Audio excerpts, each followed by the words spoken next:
The normally tranquil blue waters of the Caribbean have been shattered, transformed overnight into a global theater of confrontation as 20 B-52 Stratofortress heavy bombers launched an unprecedented high-speed deployment aimed squarely at the Nicolas Maduro regime in Venezuela. This is not a show of force designed for public consumption. It is a calculated, cold-blooded act of strategic military coercion executed with a swiftness that bypassing standard public notifications. The sheer sight of this massive bomber fleet, reminiscent of the highest tensions of the Cold War, sends an unmistakable message that the era of political rhetoric is over, and the time for absolute military dominance has arrived. The fuse was lit by a brazen and reckless act. A Venezuelan Navy patrol boat dangerously crossed the line, aggressively confronting and firing warning shots at a U.S. Coast Guard vessel operating legally in international waters during a crucial anti-narcotics mission. This was a direct, state-sponsored challenge to maritime freedom and American sovereignty, deemed by Washington an unacceptable provocation that demanded an immediate and overwhelming response. Within hours of the incident confirmation, the order was given. The subsequent mobilization of the B-52 Stratofortress fleet was not punitive, but a deployment for potential full-scale conflict aiming to instantly neutralize Venezuela's most vital military capabilities. The core of this strategic shock is the immediate electronic warfare EW operation launched simultaneously with the bomber deployment. This coordinated attack was meticulously designed to target and instantly cripple Venezuela's Russian-made S-300VM anti-aircraft missile systems. These S-300s, the pride of Venezuela's defense and a symbol of Russian backing, were immediately blinded, their advanced radar screens turning to useless static. This single devastating technological action by the U.S. demonstrated a complete air supremacy, rendering Venezuela's most vital defensive assets utterly obsolete. This is the new reality. A nation's military strength is only as good as its ability to withstand U.S. electronic might. The tactical implications for the Maduro regime are nothing short of catastrophic and terminal. With the sophisticated Russian-made S-300s rendered completely inert by the U.S. electronic warfare EW operation, the aerial gates to Venezuela have been violently torn open. The 20 B-52 Stratofortress aircraft are now free to conduct their operations with total impunity, positioned strategically well beyond the effective range of any conventional Venezuelan counterattack capability. These legendary aircraft are not merely functioning as bombers, they are deployed as advanced heavy-flying missile trucks, capable of launching massive surgical payloads of standoff munitions. Specifically, the precision-guided JASSM-ER missiles, with their extended range and stealth characteristics, ensure that literally every single military, economic, or governmental target within Venezuela, from the Miraflores Palace to the vital PDVSA oil processing facilities, is now placed within an unavoidable strike envelope.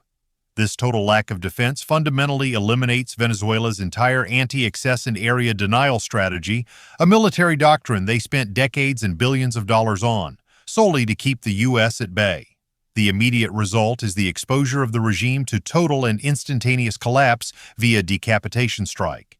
The sheer destructive and technological potential of this force has induced an immediate and profound psychological paralysis throughout the entire Venezuelan military command structure.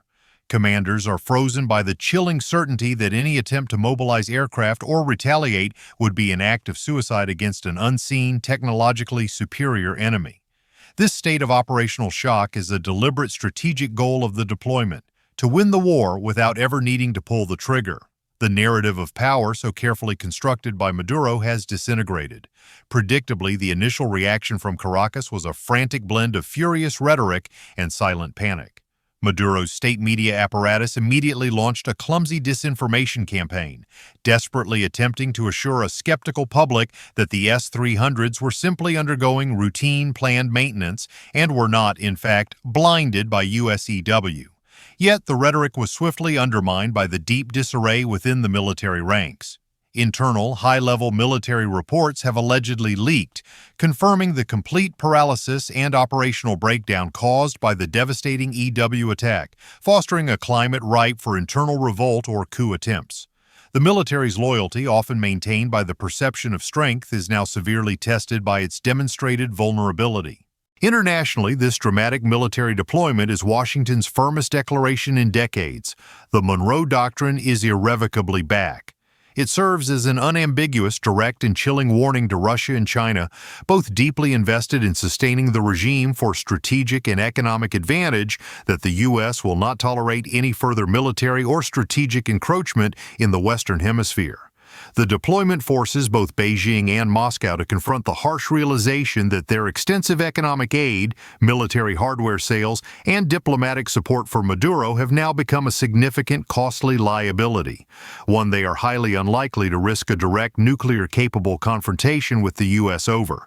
This single B-52 move fundamentally alters the cost-benefit analysis for America's greatest rivals, forcing them to concede the strategic sphere of influence.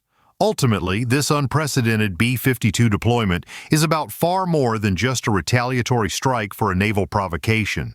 The actual strategic objective is the sweeping reassertion of global American influence, particularly in its own backyard, and the ironclad protection of long-term U.S. economic and energy interests. The core message is that the U.S. is not merely asserting influence, it is demonstrating a decisive willingness to use overwhelming American military power to enforce a new global order when diplomacy and sanctions fail. This action serves as a definitive deterrent, ensuring that no other adversarial power or rogue regime dares challenge U.S. interests in the region again. The deployment fundamentally alters the geopolitical landscape of the entire continent, proving that military might remains the ultimate arbiter of international relations.